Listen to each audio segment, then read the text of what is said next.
Hi friends, welcomes to பவிஸ் பண்ட்ரி. அந்த காலத்தில் பாட்டிங்கெல்லாம் வீட்டில் ஸ்வீட் செய்கிறாங்க அப்படின்னா எல்லாருக்குமே ரொம்ப பிடிக்குங்க. காரணம் என்னென்னா, மெயின் ப்ரிசர்வேட்டிவ் கிடையாது. எதுவாக இருந்தாலுமே அவங்களே கையால் செஞ்சு தான் அதை செய்வாங்க. அப்படின் போது அந்த டேஸ்ட் எல்லாமே செம சூப்பராக இருக்கும், ஃப்ரெஷ்ஷாகவும் இருக்கும்.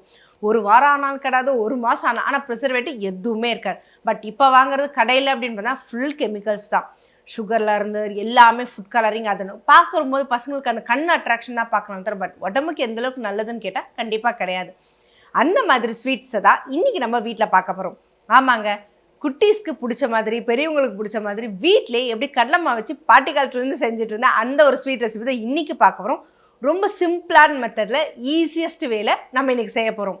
ஏன்னா பாட்டி காலத்துலாம் பார்த்தோன்னா ரொம்ப பெரிய ப்ராசஸ் அப்படின்னாங்க. அதெல்லாம் எதுவுமே கிடையாது. இப்போ இருக்கிற இதுக்கு எவ்வளோக்கு எவ்வளோ சிம்பிளான மெத்தடில் செய்யணுன்றதான் நம்ம பார்க்க போகிறது.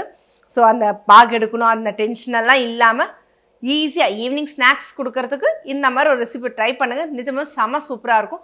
பசங்க நல்ல ஒரு விரும்பி சாப்பிட்றதோட ஆரோக்கியமாகவும் இருப்பாங்க.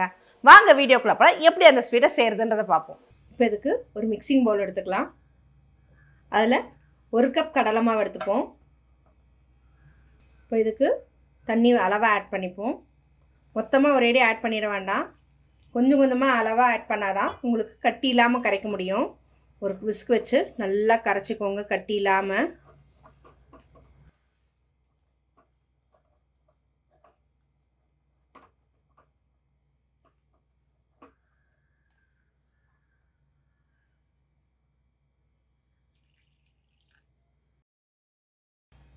மாவோட பதம் ரொம்ப திக்காகவும் இருக்கக்கூடாது, ரொம்ப தண்ணியாகவும் இருக்கக்கூடாது. முக்கியமான விஷயமே அதுதான். ஃபஸ்ட்டு இந்த அளவுக்கு நல்லா திக்காக கரைச்சிக்கோங்க. கட்டி எதுவுமே இருக்கக்கூடாது இந்த இதில். அப்போ தான் கரெக்டாக இருக்கும்.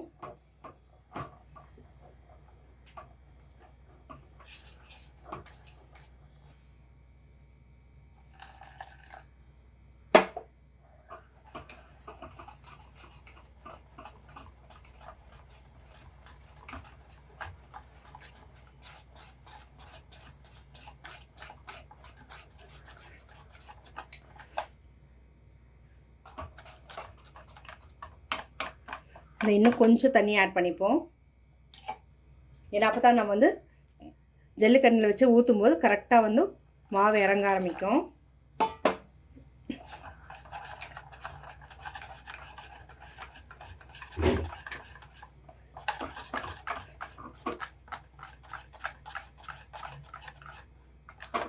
இந்த அளவுக்கு இருக்கணுங்க. அப்போ தான் உங்களுக்கு எடுத்தால் இந்த அளவுக்கு இருக்கிற மாதிரி இருக்கணும். அப்போ தான் நீங்கள் எடுத்து ஊற்றும் போது கரண்டியில் அப்படியே நிற்காமல் கீழே ஹோல்ஸில் விழ ஆரம்பிக்கும் எண்ணெயில். இதை எடுத்து வச்சுட்டு சுகர் ஸ்டெப்பை ஃபஸ்ட் ரெடி பண்ணி வச்சிடலாம். சுகர் ஸ்டெப் ரெடி பண்ணுறதுக்கு ஒரு அகலமான பாத்திரம் எடுத்துக்கலாம். இதில் 1 கப் சர்க்கரை. அளவு ரொம்ப முக்கியம். கடலை மாவு எந்த கப்பில் எடுத்தீங்களோ அதே கப் அளவில் தான் நீங்கள் சர்க்கரையும் அளக்கணும். அதில் 3/4 கப் அளவுக்கு தண்ணி சேர்த்துக்கிட்டா போதும். இப்போ அடுப்பை பற்ற வச்சுக்குவோம். சர்க்கரை நல்லா கரைஞ்சி கொதித்து திக்கானா போதுங்க.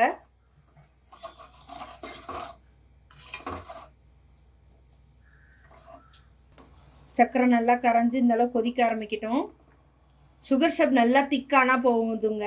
நீங்கள் பாகு பதம் கம்மி பதம் அதெல்லாம் எதுவுமே எடுக்க தேவையில்ல. நல்லா கொதித்து திக்கானாவே போதும். நம்ம ஸ்டவ் ஆஃப் பண்ணிக்கலாம். உங்களுக்கு ஃபுட் கலரிங் பிடிக்கும் அப்படின்னா நீங்கள் இந்த ஸ்டேஜில் ஃபுட் கலரிங் ஆட் பண்ணிக்கலாம்.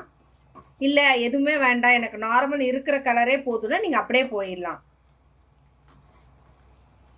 இப்போ ஸ்டவ் ஆஃப் பண்ணிடுங்க. இதை எடுத்து ஒரு ஓரமாக வச்சிடும். நல்லா இது ஆறட்டும்.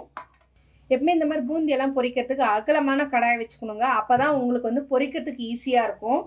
இதில் எண்ணெய் காஞ்சிருச்சா அப்படின்னா நீங்கள் ஜஸ்ட் ஒரு ட்ராப் விட்டிங்கன்னா இப்படி மேலே எலும்பி வரணும். அதுதான் எண்ணெய் காஞ்சதோட பதம்.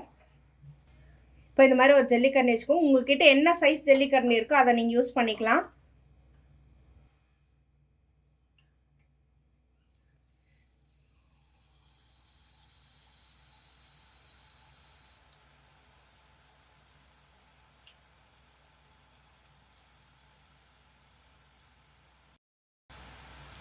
ஒரு 2 இது மட்டும் எடுத்துக்கோங்க.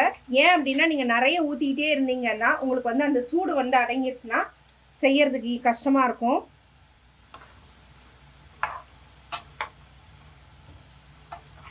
ஜஸ்ட் லைட்டாக அந்த சலசலப்பு அடங்கினா போதும்.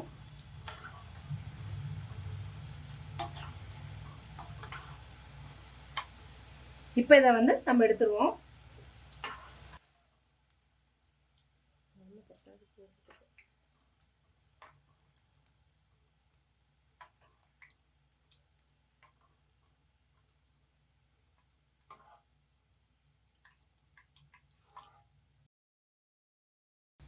இப்போது நம்ம இருக்கிற மாவு எல்லாத்தையும் ஊற்ற ஆரம்பிச்சிடலாம். ஒரே இடத்துல வைக்காமல் ஜஸ்ட் இதையும் அப்படியே சுற்றி விட்டிங்கன்னா மாவு எல்லா இடத்துலையுமே படும். நீங்கள் ஒரே இடத்துல வச்சு ஊற்றினீங்கன்னா ஒரே இடத்துல மாவு நின்ன மாதிரி ஆகிடும். ஸோ அதனால் ஊற்றிட்டு இப்படி சுற்றி விட்டிங்கன்னா கரெக்டாக இருக்கும்.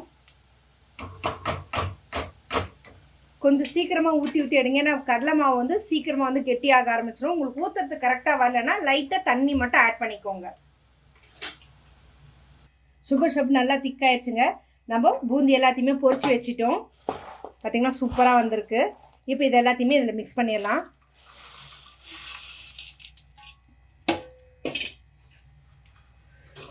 எல்லாத்தையும் நல்லா படுற அளவுக்கு கோட் ஆகிற அளவுக்கு வந்து நல்லா கிளறி விடுங்க.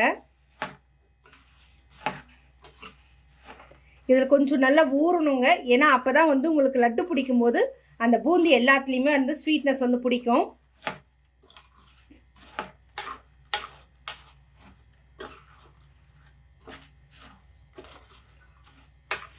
நல்லா உறிஞ்சு அந்த ஜீரா ஃபுல்லாக அதில் கொஞ்சம் நல்லா ஊறட்டும்.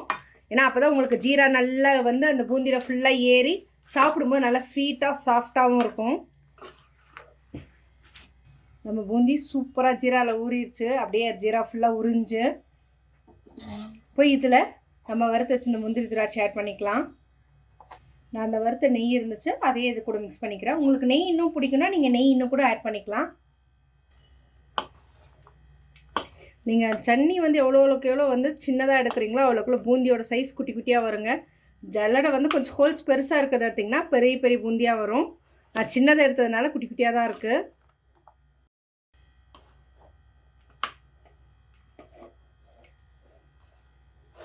ஸோ இப்போ இதை நம்ம உருண்டை பிடிக்க ஆரம்பிச்சிடும். நல்லா மிக்ஸ் பண்ணியாச்சு. உங்களுக்கு என்ன சைஸ் வேணுமோ அந்த சைஸ்க்கு நீங்கள் பிடிச்சிக்கலாம். ஜஸ்ட் நீங்கள் சும்மா அப்படி ரோல் பண்ணாவே அந்த ஜீராக்கு செமையாக வரும்.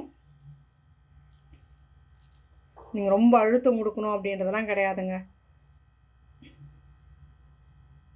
நம்ம எந்த அளவுக்கு வந்து கரெக்டாக அளவு எடுத்தோமோ அதே அளவு கரெக்டாக சூப்பராக செட் ஆகிடும். இப்போ இதே மாதிரி நம்ம எல்லாத்தையும் வந்து உருண்டை பிடிச்சிப்போம். என்ன ஃப்ரெண்ட்ஸ், எப்படி இருந்தது ஸ்வீட்டு? நிஜமாக லட்டு சூப்பராக தாங்க இருந்தது. ஏன் அப்படின்னா அந்த செய்யும்போது அந்த பதம்ல இருந்து எல்லாமே நம்ம பார்த்து செஞ்சோம் அப்படின்னா ரொம்பவே சிம்பிளான மெத்தட். ரொம்ப டைம் எடுக்கணும், ரொம்ப மெனக்கடணும் இல்லை. ஸோ கொஞ்சம் கொஞ்சமாக வேணுன்றப்ப அளவாக செஞ்சு அளவாக வச்சுக்கிட்டோன்னா நிஜமாக செம சூப்பராக இருக்குங்க.